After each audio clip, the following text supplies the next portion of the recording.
Beef निर्यात करने वाली, एक्सपोर्ट करने वाली कंपनियां हैं, उनका चंदा क्यों भाजपा के लिए बढ़ रहा है? एक तरफ गिरुआ बेच धारण है और एक तरफ जो है गौ मांस का निर्यात हो रहा है, बीफ का एक्सपोर्ट हो रहा है। कोई साधु दूसरा होता और वो मांस का दुकान लगा लेता, 10-15 किलो बेच देता, तो आप लोग उसको मार देते घेर करके। लेकिन मुख्यमंत्री हैं, इसलिए आप लोग भी चुप हो, आपकी जबान पे ताला लगा हुआ है। गौ माता को राष्ट्र माता बनाने की जो आपने प्रण लिया, लगता है कि सफल होगा आज के आयोजन के बाद से? अगर हिंदू जनता इस मामले में सीता बनेगी तो अपहरित की जाएगी, और अगर हनुमान बनेगी तो कोई कुछ उसका बिगाड़ नहीं सकता। जाकी रही भावना जैसी, प्रभु मुहूर्त देखी तिन तैसी। बंगाल जैसे राज्य में तेजी से गौ माता की संख्या बढ़ रही है और उत्तर प्रदेश जैसे राज्य में संख्या घट रही है। तरफ योगी जी कह रहे हैं कि हम राष्ट्र और धर्म की बात करते हैं, हिंदू धर्म को मजबूत करने की बात करते हैं, आप भी गौ माता को राष्ट्र माता बनाने की, तो क्या कौन असली? लक्ष्य की प्राप्ति तक लड़ाई जारी रहेगी, धर्म युद्ध जारी रहेगा।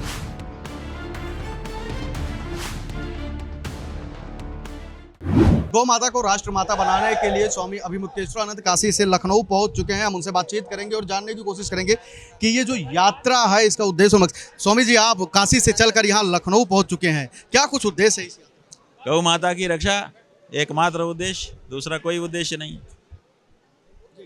गौ माता को राष्ट्र माता बनाने की जो आपने प्रण लिया, लगता है कि सफल होगा आज के आयोजन के बाद से? अब आज के आयोजन से हो जाएगा तो हो जाएगा, नहीं तो अगला फिर आयोजन किया जाएगा, फिर उससे नहीं होगा तो और आगे किया जाएगा। ये तो आग जलती रहेगी जब तक खिचड़ी ना पक जाए। हाँ, गाइडलाइंस जो जारी की है सरकार, जो नोटिफिकेशंस दिए हैं कि इसी गाइडलाइंस के अनुसार ये जो शर्त दिए हैं उसको लेकर क्या सोचते, क्योंकि इस पे बड़े सवाल।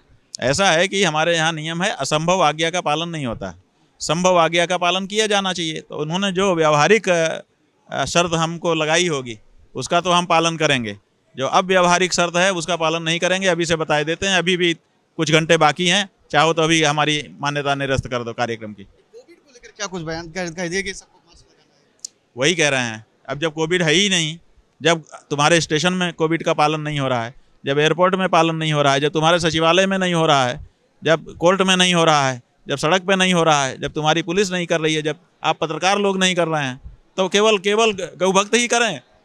उन्हीं के लिए कोविड आ गया क्या? स्पेशल आया है कोविड गौ भक्तों के लिए? गौ भक्तों को तो वैसे भी कोविड नहीं होता है, क्योंकि गौमूत्र और गोबर जहाँ रहता है ना, जो गाय का दूध दही की खाए रहता है, उसकी इम्यूनिटी अच्छी होती है, उसको वैसे ही कोविड नहीं होता है, इसलिए हमारे पास कोविड नहीं आता है। अखिलेश यादव ने कहा कि कितनी आंखें खोलनी है, कितना मुंह खोलना है, ये भी अब प्रशासन डिसाइड कर रहा है एक संत के लिए। हाँ, बिल्कुल सही कहा है उन्होंने। ये जो शर्तनामा उन्होंने लगाया है ना, वो बहुत ही हास्यास्पद है। ये योगी सरकार जो है, ये सरकार बीजेपी की हो, चाहे योगी सरकार हो, चाहे केंद्र की सरकार, ये कह रहे हैं कि गौ माता को हम ही लोग ज़्यादा संरक्षण दे रहे हैं। 12 से 13 लाख गाँव के लिए गौशालाएं बन रही हैं, लगातार गायों की रक्षा की जा रही है। ये फिर यात्रा करने की क्या आवश्यकता? बात यह है कि अगर ये सब कर रहे हैं वो, तो फिर गाय की संख्या क्यों उत्तर प्रदेश में निरंतर घट रही है?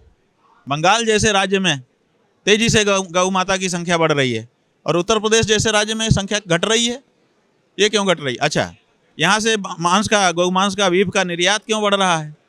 यहाँ जो बीफ निर्यात करने वाली, एक्सपोर्ट करने वाली कंपनियां हैं, उनका चंदा क्यों भाजपा के लिए बढ़ रहा है? इस सब का भी तो जवाब साथ में दे देना चाहिए ना। जनता बड़ी परेशान है, दो संतों के बीच में भेद नहीं कर पाएगा। एक तरफ योगी जी कह रहे हैं कि हम राष्ट्र और धर्म की बात करते हैं, हिंदू धर्म को मजबूत करने की बात करते हैं, आप भी गौ माता को राष्ट्र माता बनाने की, तो क्या कौन असली है? बात यह है कि रामचरितमानस पढ़ लो, रामायण, पता चल जाएगा।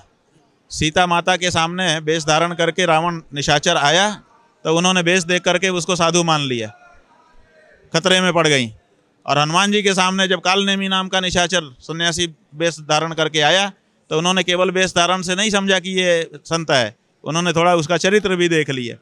तो इसलिए अगर हिंदू जनता इस मामले में सीता बनेगी तो अपहरित की जाएगी, और अगर हनुमान बनेगी तो कोई कुछ उसका बिगाड़ नहीं सकता। इसलिए हम हिंदू जनता से कहना चाहेंगे कि केवल वेशभूषा देख करके मत पतियाओ, उनका चरित्र भी देखो। और चरित्र क्या है? एक तरफ गिरुआ वेश धारण है और एक तरफ जो है गौ मांस का निर्यात हो रहा है, बीफ का एक्सपोर्ट हो रहा है, पशुओं को मार मार करके उनका मांस बेच करके डॉलर कमाया जा रहा है। ये साधु जनोचित आचरण है। बताइए, कोई साधु ऐसा करे, आप लोग उसको साधु मान पाओगे? लेकिन चूंकि मुख्यमंत्री हैं तो आप लोग भी उनको मान रहे हो। लेकिन अगर कोई साधु दूसरा होता और वो मांस का दुकान लगा लेता, 10-15 किलो बेच देता, तो आप लोग उसको मार देते घेर करके।